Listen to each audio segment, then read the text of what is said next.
Le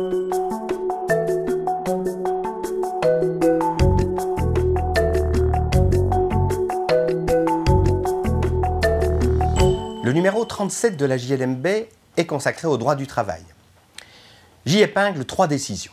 D'abord, un arrêt de la Cour constitutionnelle du 30 juin 2016 qui a trait à l'application aux travailleurs relevant du secteur public de l'article 63 de la loi du 3 juillet 1978 sur le contrat de travail. Cet article 63 est celui qui édictait une présomption de licenciement abusif en cas de licenciement d'un travailleur sous contrat à durée indéterminée.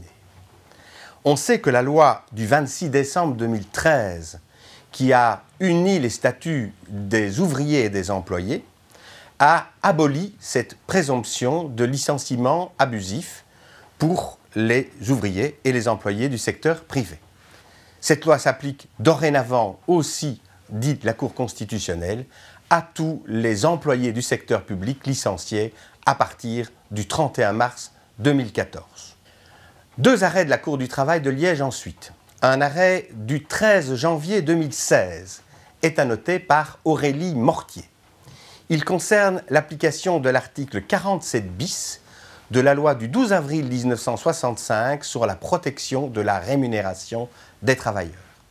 En vertu de cet article 47 bis, l'employeur qui paye son employé de la main à la main doit lui faire signer une quittance.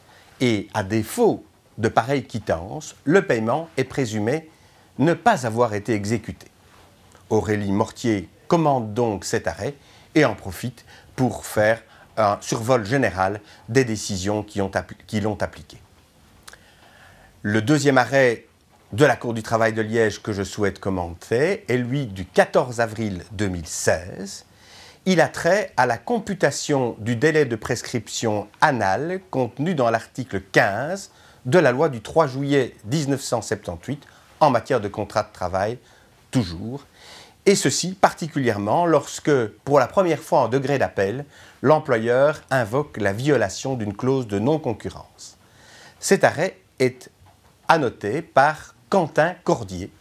Le numéro a été préparé d'une façon générale par Fabienne Kieffer et par Rodrigue Capard.